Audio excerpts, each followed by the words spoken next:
Good morning, everybody, and welcome to today's session on investigations of corruption and money laundering. In today's session, we hope to provide global insights into investigation of corruption, money laundering, and financial crimes. Touch on how corruption investigations are being conducted through the pandemic, and the use of digital tools and techniques to conduct investigations. My name is Samir Fahoum. I'm the Principal Integrity Officer for the Office of Institutional Integrity at the Inter-American Development Bank.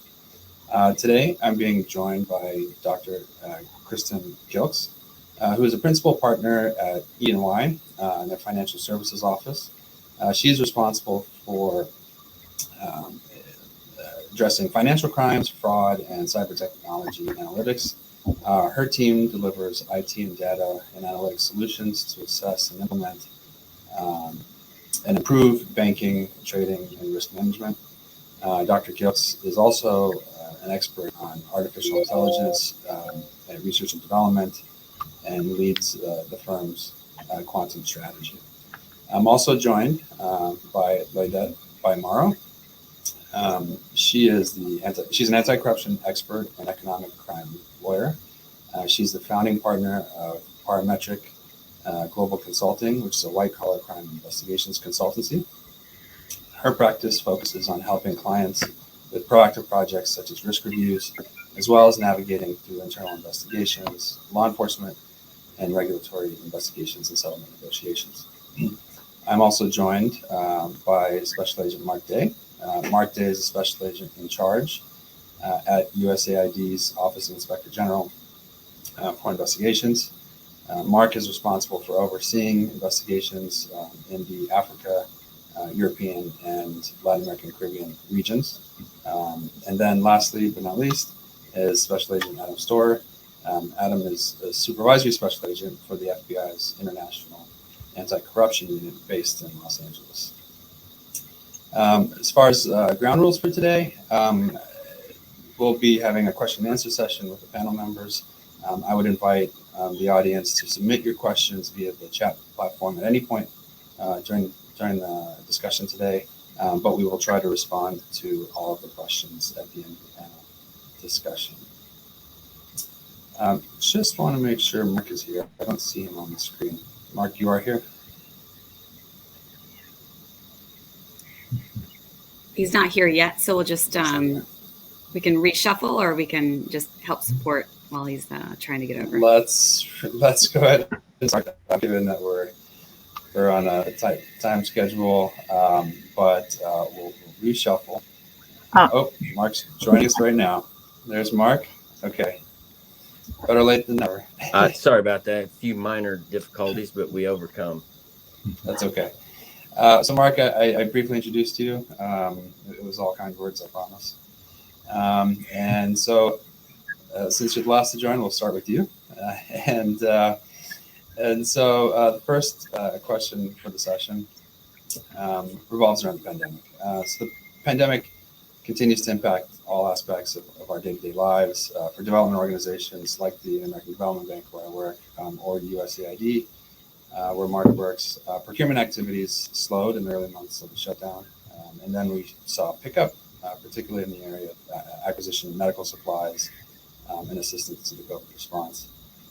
Mark, as in, leading an oversight function, the pandemic has obviously created new challenges in the arena of investigations. Can you talk us through the work that you do at USAID, how you conduct investigations around the globe, and the challenges your investigators have been facing during the pandemic? Yeah, absolutely. Of course, I missed the introduction, but I appreciate that, Samir. We are an independent investigative entity off of USAID with full federal law enforcement authority. So when I say independent, we have no influence from USAID. So we cover all investigations having to do with the people or programs of aid and basically where the money's going. And we also do internal investigations for individuals within USAID. We concentrate mainly on criminal investigations, civil investigations, and administrative investigations also. But the bread and butter is the criminal investigations. And over the years, we've geared more towards criminal investigations and partnered with some of the DOJ and private entities like Samir, some of the PIOs, to concentrate more on criminal investigations. But over the last couple of years, obviously we've had obstacles. We are DC based, out of the Reagan building in Washington DC. We have approximately 60 agents worldwide. So most of our work, unless it's a DC based or US based company, is all overseas, because obviously USAID provides funding throughout the world, and not so much in the US. We do fund programs, grants to colleges, research and development, but the majority of our work is overseas. Over the last year during the pandemic, obviously that created serious issues for us.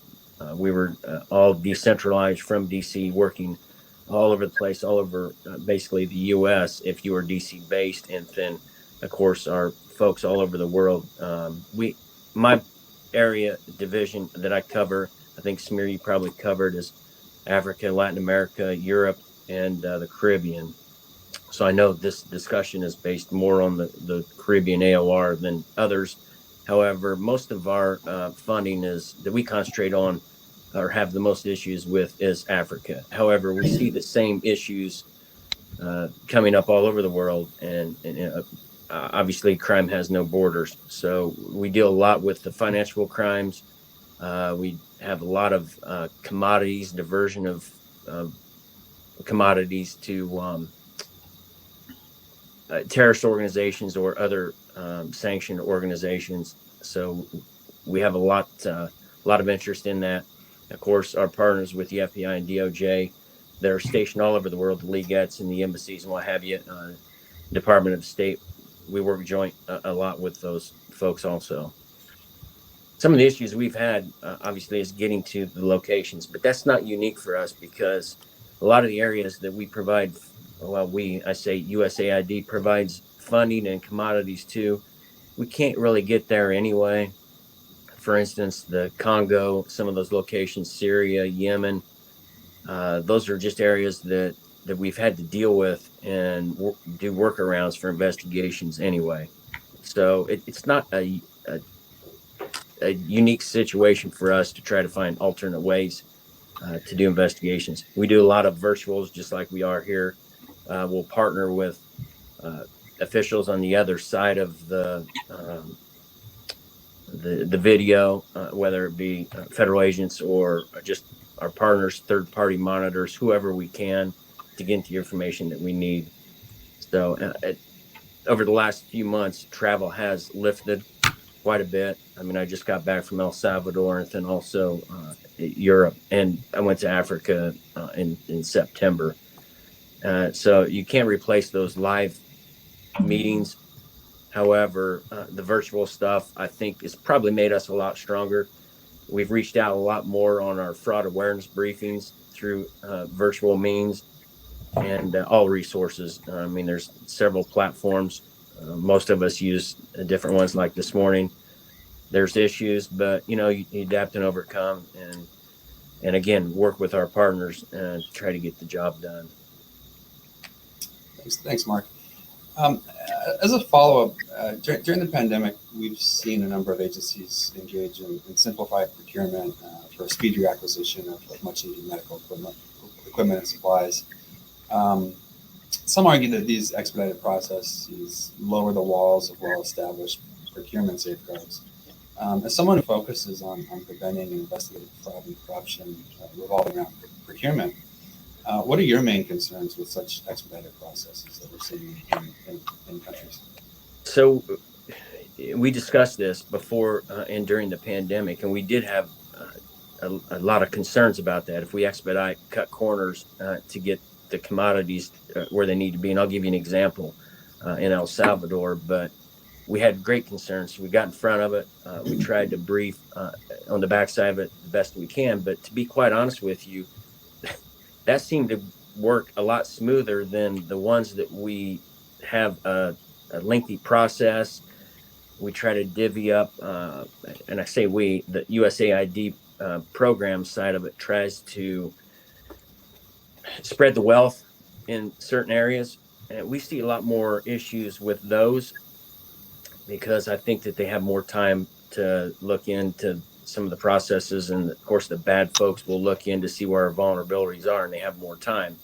When we expedited the issues of trying to get commodities or purchases made, it seemed to be a lot smoother. Now, I would assume over time, just like anything else, where there's money, there's going to be fraud. So I think over time, those expedited processes probably would be more compromised. We had an issue with, it was basically just a supply chain of ventilators going to El Salvador. And we worked joint with the FBI in Miami and some of the local police forces. But it was 192 ventilators that were expedited to get to El Salvador. That semi truck was, the trailer was stolen. But we sent folks on the ground immediately, got in front of it, and we recovered the 191 out of the 192 ventilators. Is like a $3 million procurement. Shouldn't say fraud, but it was just a stolen commodities. But we see a lot of diversions, especially in areas that are remote. It's difficult to get in and monitor those. So the food diversion, the commodities we see filter in, and then those are sold on the black market. Those are very difficult, but we can track by lot numbers and what have you. We have several of those investigations now, but those bleed over into all kinds of, not necessarily targeting our commodities, but anywhere the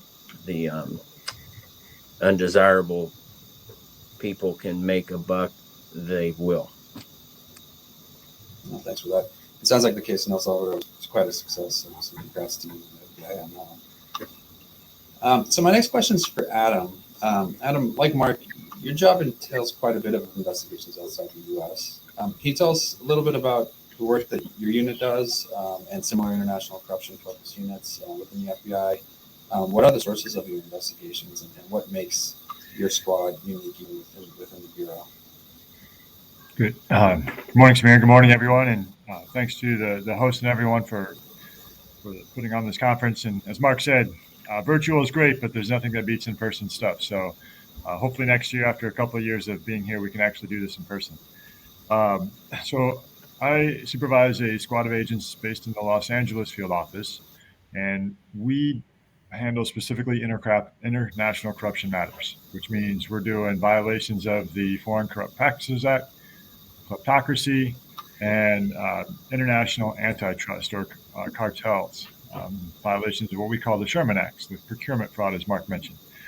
So we have a group of dedicated personnel, and our squads were set up in 2016, the fiscal year 2016. And since then, we've grown. We've increased the number of agents and analysts that we have working these matters.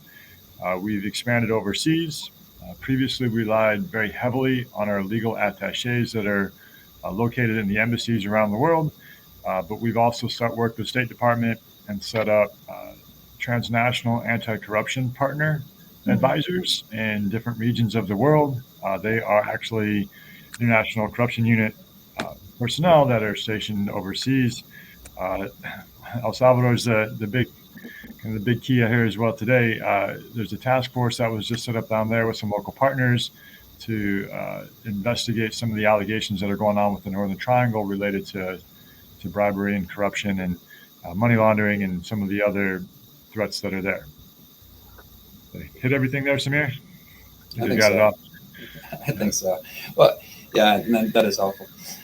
So, Adam, we've seen in the press, and as you mentioned of the squad working, or the task force in El Salvador, there's been coverage about that as well. But we've seen in the press and in official court processes where the FBI and DOJ have gone after companies for FCPA violations. But can you talk to us about the challenges of pursuing cases against foreign public officials for their role in corruption? And what has been the ideal cooperation or coordination from peer national authorities in the countries where those corrupt acts takes place? What does that look like? And separately, where do you see areas for improvement with respect to these kinds of investigations going after foreign public officials and cooperation with authorities? Sure. A lot to unpack there. So try to get through it all. It is a challenge, right? One of the problems with the Foreign Corrupt Practices Act is that we cannot charge foreign officials under that legislature. And if you looked at what happened in Barbados a couple of years ago, the United States did charge the Minister of Industry, but we charged him with money laundering and conspiracy to commit money laundering. And so, when we work in these types of investigations, obviously we as the U.S. government would prefer to hold the U.S. individuals accountable. Those companies that are located in the United States, those individuals in the United States, those individuals that challenge the sovereignty of the U.S. financial system and the integrity of that and affect U.S. investors in the U.S. financial system. So we as you mentioned, there are challenges that come with that, though, right? Not just with the law, with the FCPA, but a lot of that times the evidence lies in the countries from where the money was stolen, and a lot of times there's some geopolitical considerations that need to be taken into effect. We at the FBI are apolitical, regardless of what you're going to see in the news and read in the papers. We are 100% apolitical. It doesn't matter what's going on. We're gonna keep doing what we do. But that's not always the case in every country, and for various reasons, and that can present some challenges. I'm going to use the Swiss government as an issue here. There are secrecy laws. A lot of these safe havens that have been used historically, including in the United States, I'm thinking of certain states within the United States that have come out through the Pandora Papers, where a lot of trust and other organizations have been set up that allow for some secrecy. So we've got to work with legislature. And President Biden released yesterday a memo that came out combating anti-corruption based off his June memorandum that said, corruption is now a national security threat, and we've got to treat it as such. And so we've got to fix some of the challenges that we have in the United States as we work with our foreign partners. Okay, so it's got to be done in conjunction. And that starts kind of like the tone for the top. A lot of folks here have been at some point in the private industry, and that's always the message, right? You prevent corruption and bribery by setting a good tone from the top that goes down, and that's got to start with the highest levels of government as well. So those are some of the challenges that we always face, and to kind of defeat that, there's some good examples, of successes that we've had when we have the proper cooperation. 1MDB would be a good example of this, and this was out of Malaysia. Initially, we had zero cooperation from the Malaysian government. However, we relied on investigative journalist reporting, and then we relied on our financial intelligence unit. Right? And so Egmont requests were significant at the beginning of that. Right? We did a lot with the FinCEN, with RFIU, talking, getting as soon as we started our investigations and sending out a number of Egmont requests, we started getting some returns and then spontaneous disclosures back. So it's really important that when institutions and governments are filing SARs and STRs and other type of suspicious transaction reports, that they're very thorough. That allows the investigators to go through, and then the Egmont group and the FIUs having that conversation. It's really good. Another good thing, is just the law enforcement to law enforcement interaction. As Mark was saying, he's been able to get overseas a little bit more and having those face-to-face meetings. And Lava Jato and the impact that it had with Odebrecht and Petrobras, affecting, almost 1 in 8 people in the world were affected by that scheme. If you look at it, in dozens of countries all over, many of those probably from many countries of the Alls. But we had law enforcement, prosecutor interaction from day one. We went down there, they came up here, we shared evidence through informal means, and then again followed up by MLA for all the charging and stuff like that. Those are just a couple of really good examples that we have with cooperation, where you have that relationship, where you are able to share that information back and forth. And with that, I'll cede my time up next. Thanks. I do actually have a follow-up question for Sure. you. So could you briefly explain to the audience, because there might be some people who are not familiar with suspicious activity reports, what those are, the type of information it gives you as an investigator for the Bureau, and how you use that to develop an investigation? Sure. So suspicious activity reports, sometimes called suspicious transaction reports, depending on your country.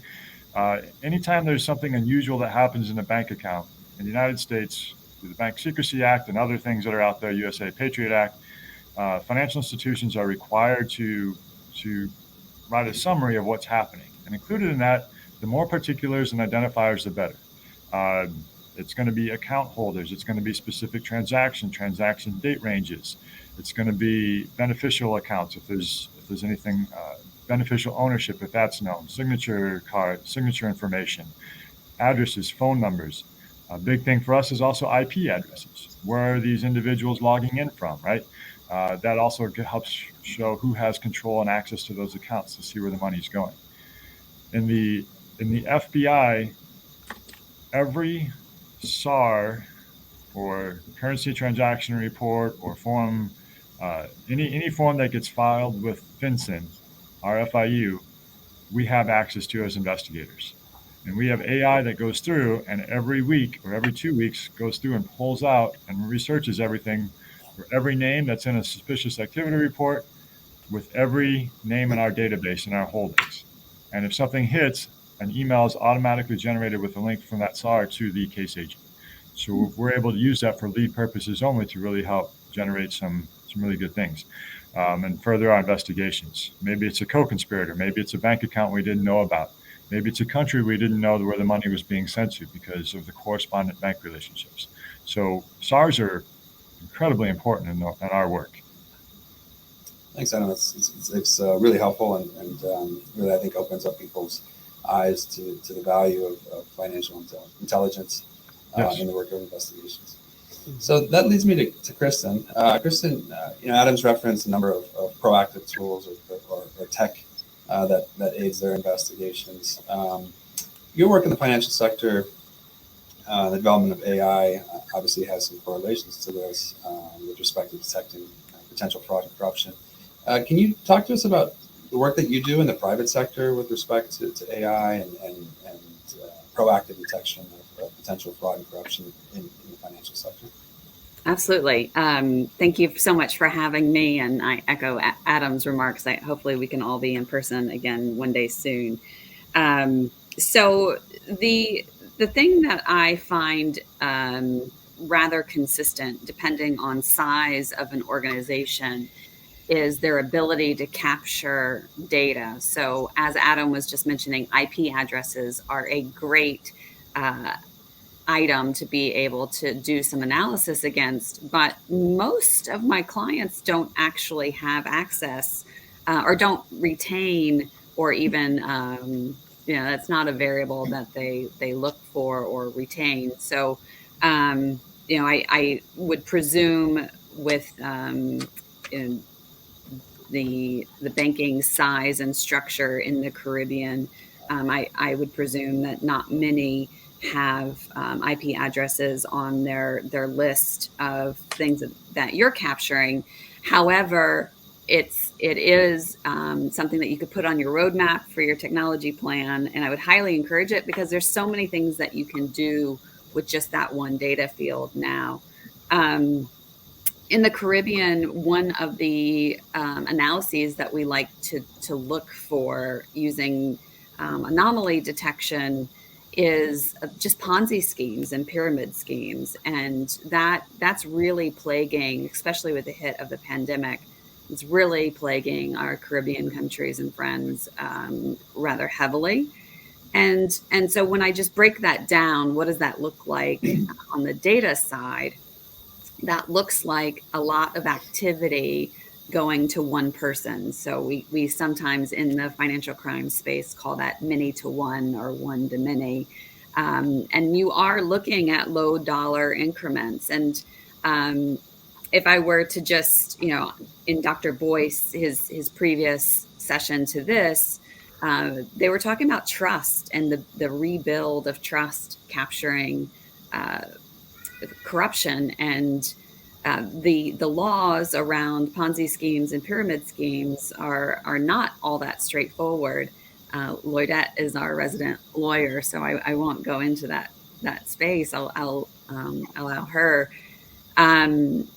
but we do have a trustworthy obligation as practitioners to help try to support our clients in looking for these schemes, and we can do that with analytics. And I'd also like to suggest that you don't have to have all of the fancy artificial intelligence capabilities in the world to do some of this activity. There are things that you can do in Excel files using pivot tables that are exceptionally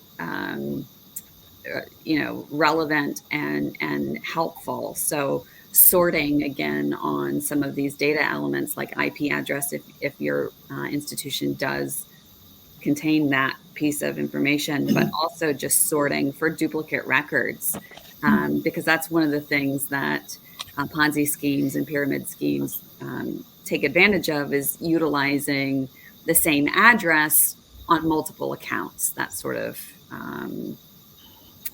touch point. So I think that detecting and disrupting the foreign bribery ring is going to take everyone's trust and participation, and start with where you are. So there definitely are things that we can do in Excel files. There's things that you can do with fancier analytics profiles, and behavior analytics is one of them. But again, sometimes I don't like to talk about too many of the fancy things, because there's real work that can get done on some practical basis. So thanks for that. Yeah, and for the not so tech savvy as myself, the term AI or artificial intelligence can seem a bit daunting, right? Daunting and abstract, so and don't really know a little bit. Yeah, absolutely, and don't necessarily know what it means or how it can be used. And to your point, I mean, you can even use Excel, very simple tools that we're used to using on a day-to-day basis for pulling data and visualizing data that might be useful for generating investigations. So can you give us some concrete examples, though, of situations where AI software, whatever that might be, helped uncover serious misconduct for a private sector client, and how those results might be replicated in the management of public funds, for example? Just speaking on behalf of myself and not my firm, some of the examples that I've seen, the real world examples, have like, I'll stay on the theme of the Ponzi scheme. We were able to utilize some entity resolution. So taking several different, all the account basis data, and breaking that down to look for commonalities. So an account that is owned by Bob and an account that's owned by Sally, but both accounts are sharing the same exact birthday and same exact address. And they were all sending money to Fred. And so we ended up finding a ring of 2,000 individuals sending about the same payment size to one individual, Fred. And so that in and of itself was able, using this entity resolution, as I was just describing, was able to uncover a Ponzi scheme. And that was, very low dollar. It wasn't something that was going to shake the financial institution that was involved. But it was the right thing to do, to track that down, despite it being low dollars. I think Mark or Adam could remind the audience better than me, but I believe terrorist financing, for example, is funded by $200 US dollars or less. So these low dollars actually do matter, and we can all play our part in kind of looking for those low dollar transactions and the commonalities between who they're being sent to and sent from. It's kind of like a heat map. You kind of get a radius around either the key sender or the key receiver. Excellent, thank you. So next, I'd like to turn over to Lloydette. Lloydette, similar to Kristin, you also work in the realm of assisting clients, including government authorities, with proactive approaches to fraud and corruption detection. Can you explain what these proactive approaches entail? Yes, hi. Thank you so much for the invitation to speak. I'm delighted to be here virtually with everybody as well. Before I go on to answer that question, actually, what I wanted to first do was to set out for our audience what are the 5 principles of fraud and corruption. And I think this is a good basis on which I'm going to talk about my proactive approaches. And so the first one is that there's always going to be fraud. Mark, at the beginning already touched on this, and we've seen that. We've seen that this pandemic has introduced or created ample opportunity for grand corruption, as well as scamdemics of all types. Right. And we've seen that, from PPE contracts to preferential treatments for those who offer political donations, to poor procurement practices or downright corrupt procurement practices. There's always going to be fraud.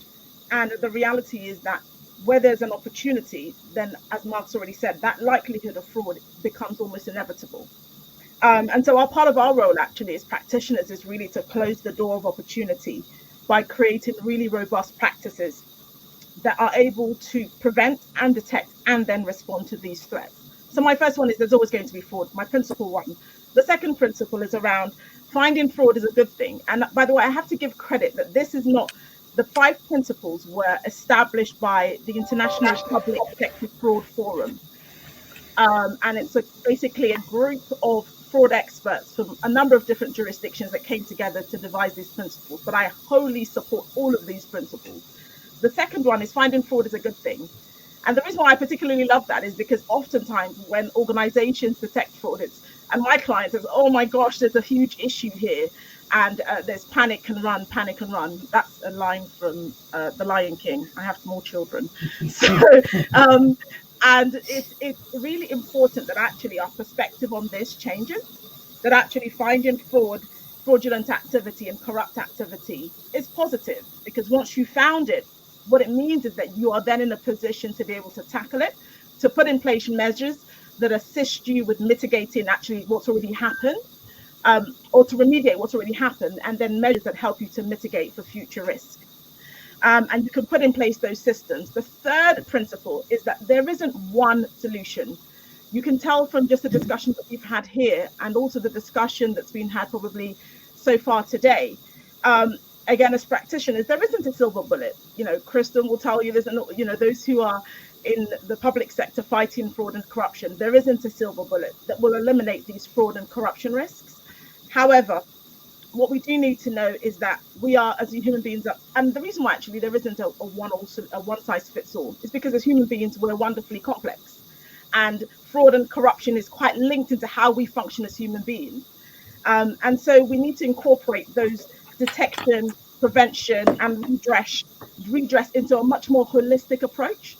We need to look at it in a holistic way and approach it with collaboration as well as cooperation.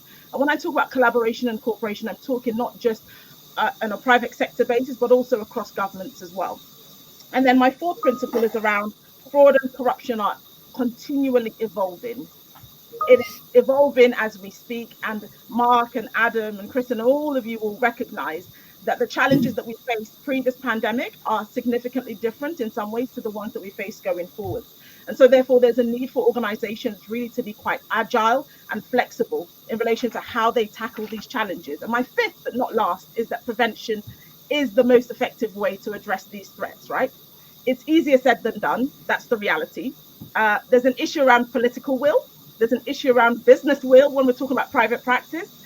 There's an issue around appropriate resources for prevention activity. There's an issue around prioritization. Is it really that important? For some organizations, the fact that they lose some money towards in fraud or corruption is the cost of doing business in particular jurisdictions. So prevention, if it's properly supported by the leadership of whether it's an organization or a government, can actually make the difference. And as a practitioner, I can tell you, when I go in to do preventative work, it costs less. when you bring me in to do work that requires detection and remediation, it costs more. So let me tell you about those proactive detections that I wanted to talk about. There are three things. Number one, it's culture. My colleagues have already touched on this, about developing a culture that encourages your employees to speak up, encourages them to do the right thing. The second element is invest in your technology. Invest in your technology, but also your people, because this is not the right time to be getting rid of people in your investigative departments or your compliance department. This is the time to use both the technology that's available as well as your human intelligence. And the third is risk reviews. I'm a big fan of that because it means it's proactive. You're able to pick up what may have gone on already, but also see what's on the horizon. So I'll leave it there. I could talk about this all day, as you probably figured, and I'll leave it with you, Samir. Thanks. And I do have a follow-up question on what you said. So in government and in international organizations like mine and USAID, agencies and countries often rely on audit agencies to detect fraud in public projects. Is there more that can be done in this arena for other agencies? So setting aside audit agencies, like national investigative offices that have, criminal or maybe some administrative mandate to actually do this proactive review of programs or procurement processes to detect fraud.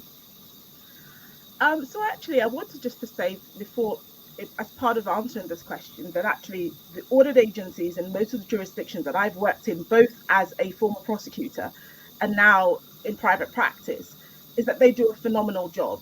And they're often under a lot of pressure and often under a lot of political pressure as well for their reports to say something that supports the current administration. So they play a vital role. And when we come to talk about national investigative authorities, in my view, we don't actually need any more agencies or any new laws. These organizations already exist within most jurisdictions. What we need to do is focus on how they can be well-resourced and properly mobilized to do the job that is needed to detect fraud and corruption. That's the core of this issue. Every jurisdiction that I've worked in, you see it, they have an anti-corruption agency of some kind. Yet, is that anti-corruption agency actually doing its job? Is it effectively resourced? If you've got no one in that organization that is able to take the current administration to task, there is a problem. Are they free from political interference?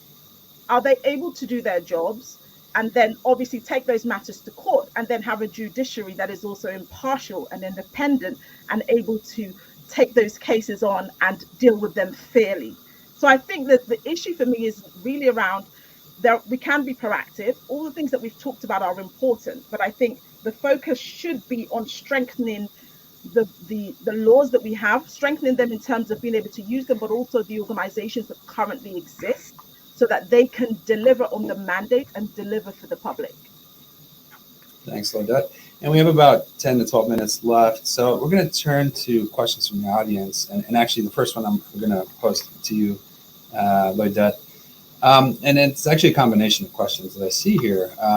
The first is it addresses the lack of quality databases that capture beneficial ownership information needed to help investigative agencies fight corruption. But I'm going to actually combine that with another question, which talks about transparency in public data or government data, and how transparency in that may empower the masses, is to quote from the individual who's asked the question, to implement e-accountability systems. So how can the public get more information, but also authorities get more information about beneficial ownership or perhaps procurement data to address corruption? So one of the things that I have to say about this is that we have seen in my own jurisdiction, I live in the United Kingdom, the Freedom of Information Act has been a very powerful tool for both the public as well as those who are investigative journalists, etc. So I see from my own experiences in the jurisdiction I'm in how impactful it can be when you have a system that works effectively and you have an ability to be able to question and to pull information from the government and from different government departments. So I think that that's actually a really important part of ensuring that our governments can be held to account, but also that there's that transparency around what deals are done and who's involved and whether or not the proper processes have been followed.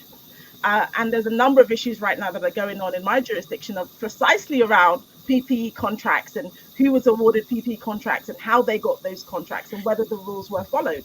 And a lot of that information has been found out, or at least been required. The government has been required to produce that information under a Freedom of Information Act request. So they can be, open government, and the rules around that can be very effective. I think one of the issues there is usually that most members of the public don't even know that their jurisdiction has open government laws that they can use. So actually, I think there's a thing around sensitization, and then the other question around beneficial owners and the information. We've seen a lot of jurisdictions talk about the registers of beneficial owners, and the US and a number of other countries have made moves in this direction. But the information is still fairly limited that is on that. So I think we can have these registers, but it has to have meaningful information that the public can access and understand. If they can't access it and they can't understand it, then in terms of transparency, it really doesn't take us much further. So it's about what quality of information is on those registers, for me, is an important thing. I agree wholeheartedly. So the next question is for Mark. Well, I'm going to give it to Mark. Mark, can you briefly talk about the solutions and remedies that come out of your investigations? And I think USAID has a unique perspective on this because you have multiple channels. And if you can maybe cover those two avenues of remedies post-investigation. Sure. Yeah. So we approach an investigation not as most of them is not as a criminal investigation. We're open-minded, so we'll either go criminal, civil, or administrative. Criminal and civil, we'll get our U.S. Attorney's offices involved from the beginning. We also have a special assistant U.S. Attorney that's within our office, which is a huge asset for us. So we'll go in with an open mind. However, a lot of these procurement issues or diversion issues or what have you are dealing with foreign entities, which we have no jurisdiction over. And we realize that. So you're kind of limited on what you can do. We'll use our international law enforcement partners, but at the end of the day, probably the biggest stick that we have with programs that involve USAID is suspension and debarment. So if we can't get criminal prosecution, civil remedies, then what we'll do is we'll look at it for suspension and debarment purposes. And we have a compliance division within USAID. We'll do a complete, thorough investigation, just as we would with any criminal or civil or administrative investigation. Present that to our compliance. They'll review it, the legal team, for sufficiency, and then make a determination whether to suspend or debar the individual or the entity. So Mark, beyond the issue of just jurisdiction and applicability of criminal procedures against foreign companies or individuals, is there a benefit to taking the administrative approach? Perhaps is it easier to prove a case on the administrative side due to standards of evidence? Well, it is, beyond a reasonable doubt, and I'm not going to get into all the legal issues or ramifications, but it's much easier to prove a preponderance, which is, more than likely that this happened or not, for suspension and debarment. And to be quite honest with you, a lot of companies that are worldwide or U.S. government-wide,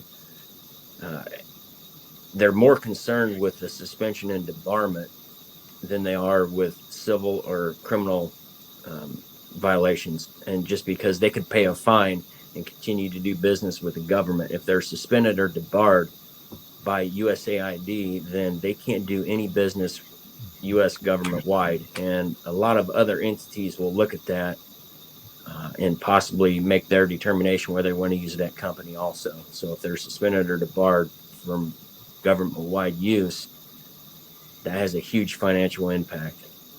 Yep. No, and I agree with that. And that's the approach that the multilateral development banks, like the IDB, also take is we have administrative sanctions, and it makes it easier to actually pursue cases and sanction debar companies for prohibited practices at a lower standard than criminal sanctions in a lot of jurisdictions. Maybe passing that back to you, Lloydette, is this a possibility for countries in the Caribbean to think about establishing agencies that have administrative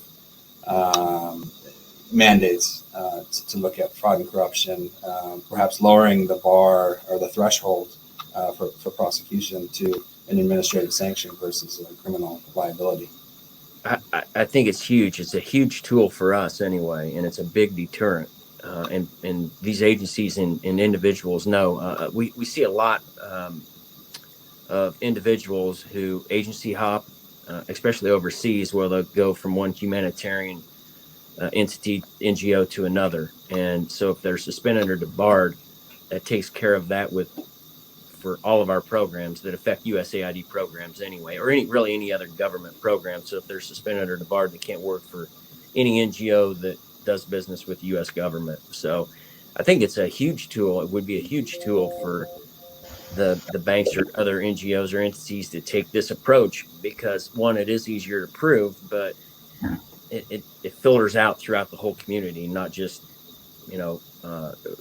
one charge and then that charge is over with and they continue to do business. But USAID has come up with a anti-corruption team, which is on the program side. It has nothing to do with, I shouldn't say it has nothing to do, but it's separate from the Inspector General's office. So we have regular meetings, but they look at red flags within the programs because they're the experts, just like anybody that owns the program or works for a specific entity. They're the experts in that field. We're not. Yep. We're more. I'm sorry, go ahead. Thanks, Mark. And so maybe to Lloydette or Adam, do you see space for the development of this type of administrative sanctions within the Caribbean based on your work with partners in the region? Adam? Sure. And other things that we can do, right? I mean, we have civil forfeiture to be able to seize those funds. Administrative forfeiture in the United States if they're U.S. citizens that are involved or legal permanent residents in the U.S. We can do deferred prosecution agreements to get cooperation, and again, without having to prove beyond a reasonable doubt at a jury. So there are a lot of things that we can do to help countries in the Caribbean region help recover some of those assets and hold some individuals accountable, especially the U.S. equities that are the ones paying the bribes in many instances. So that's one thing a couple of things that we can do from our perspective and with the FBI. Yeah, and all I would add to that, absolutely, I support everything Adam just said. It's just really about being pragmatic, because the reality is the criminal threshold is incredibly high. And so we have to be able to see how we can get solutions using the whole host of tools that Adam's already mentioned, because ultimately the main thing is about focusing on how do we deprive these individuals of the money or the assets that they have acquired illegally. Thanks. And hopefully there's time for one more question, and this is for Kristin. Can you talk to us about how AI can be used to actually look at corruption or potential unexplained wealth by public officials? So we talked about kind of how you use it within companies, but what about in the government sector? Yeah, so I was just thinking about the procurement process. So one of the items with data capture by public officials, I think, is where the question was coming around, and investigating that. Typically speaking, in this market, a lot of the procurement documents, the receipts, the bill of ladings, have signatures, actual manual signatures on them. And one of the things that we can do in the investigations process is we can run all of those documents through artificial intelligence, through a document reader, and we can analyze to see if those signatures, say they're truck deliveries all about the same time to 500-mile radius or kilometer radius. But if they are all, well, it wouldn't be that far in a Caribbean country, but basically saying that if the receipt seems to be signed by the same individual, then that's probably unlikely that the same delivery person received something at 12 different warehouses at once, right? So there are real ways that we can utilize artificial intelligence now in ways that we weren't able to do 5 years ago. So the public officials that have in the past been part of schemes and bribes, we have document readers now that can help identify some commonalities. Thank you. We do have more questions, but I believe we're out of time. And unfortunately, there's some really good questions that are being left unanswered today. But I just wanted to thank the panel members. It's been a wonderful discussion. I hope the audience has enjoyed it. And that'll wrap up. I know that it's now, I think, a lunch break, and then the sessions will pick up afterwards. So thanks, everyone, again, and I hope you have a good day, and I hope everyone has enjoyed the discussion as much as I have today. Thank you. Thanks, everyone. Thanks, everybody. Really appreciate it. Thank you. Bye-bye, Thanks, everybody. panel.